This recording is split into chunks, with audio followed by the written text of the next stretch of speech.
Our next guest is Colleen Stiles, president of the Tulsa Artists Coalition. Welcome. Thank you. It's good to be here. Just thinking, we don't know much about the coalition, do we? Well, fill us in. What is it? Fill us in. The Tulsa Artists Coalition is a 501c3 nonprofit, volunteer-run art gallery. We are devoted to promoting emerging artists as well as established artists in the Tulsa and broader Oklahoma area. Now, by artists, you mean paint artists, sculpting artists, anything? Visual artists, yes. Anybody can crank out this visual. Yeah, that is correct. Do we have many? We do. Tulsa has a very rich arts community, and we are lucky to be a part of that. You know, I came across a piece in my closet. I'm a pack rat.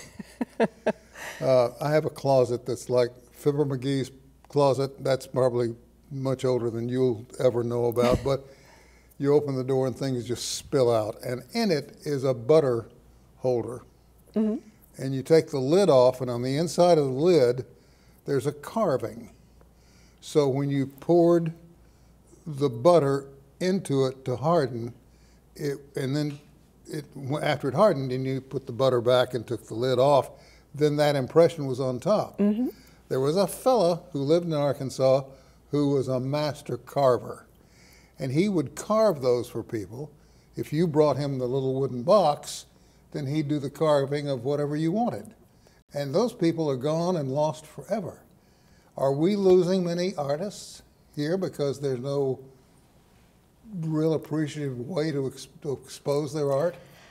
I don't think we lose artists. I think artists are artists because they feel driven to be. We will always create. It's just a matter of finding a way to share your art with the world. So the big thing is, how do I share it? How do you share it? Which is where your organization comes in. It is. Now, you got a show, what, the 34th show? Our 34th annual members show is up right now. We outgrew our own gallery space with the members show years ago, so we rely on other members of the art community in Tulsa. And this year, TU's Oklahoma Center for the Humanities is hosting our show. And we were actually, because of some construction in the building, we were actually too big for that space, and so we split it into two shows. This piece is one of our honorable mention pieces. It's by Paul Acevedo Gomez. It's called El Mexican Thinker. It's 7 feet square. It's massive. And a lot of artists have a sense of humor. Is that what it's right? Yes, there? Actually, you were talking about the carving. This artist, Rusty Johnson, this piece is called Hydrate, Hydrate, Hydrate. And he does these beautiful, beautiful little wood carvings. And he's one of our honorable mention winners as well. That's a pretty piece. This is a beautiful fabric piece by Taylor Painter Wolf. It's titled Arkansas 2. It's up right now. Actually, today is the last day for the part 1 of the show. So if you want to see this in person, run down to the Arts District right now. You have until 5. But part 2 of the show opens on January 5th. This piece is our grand prize winner. This is by Jeffrey Mobley. It's titled Tomato Soup. And he does beautiful photorealistic paintings. How do you handle someone that comes along and says, that's not art, that's just a spilled can of soup? Well, a spilled can of soup to you is art to me. No, not to me. I'm saying, how do you handle somebody that comes in with that kind of an attitude? You know, it takes a lot of skill and it takes a lot of vision to be able to recreate that.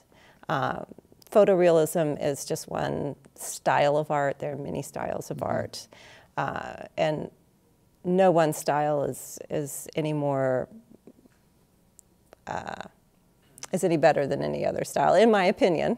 You know, they have a lady at CBS in New York that does nothing but create sunbursts, different sunbursts, some made out of stone, some are straw, some are wood. That's her creativity you know, that's seen every day on the CBS Morning News. And then the CBS Evening News, they have different starbursts that show up that are also her work, but most of it's seen in the morning. And no one ever really gets to see who she is. I know Charles Kuralt did a piece on her many years ago, and she's quite the artist.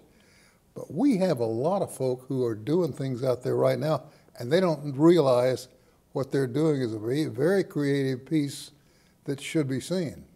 Absolutely. Do you run into those? We do. We run into a lot of people who may not consider themselves artists. They just like to make things. They just like to draw things, but they don't actually consider themselves an artist. I think that's fairly common. And then we have, you know, a lot of people who are trained in art as well. And giving people a way to show that work. We have a virtual gallery. We have our physical gallery. So we do everything we can to help support all of them. I was watching Jeopardy the other night, and they had a picture of a spoon made out of mother of pearl that was hundreds of years old, found in a dig, and it was used to eat caviar. Each one made individually by a craftsman, by an artist, and each one was different. And I thought, oh, that's pretty cool. That is. That is really nice. If there are folk out there that want to see an example of the artwork in here, where do they go? The part 2 of the member show opens on January 5th and will be on exhibit at the Oklahoma Center for the Humanities until January 27th. That's at 101 Archer in the Tulsa Arts District. Okay, so what are the hours? Noon to 5, Wednesday through Saturday, I believe. And they can go to your website and get more information? Yes, absolutely, tacgallery.org. It's also on TU's calendar of events. Well, that's great. Hey, thanks for coming by.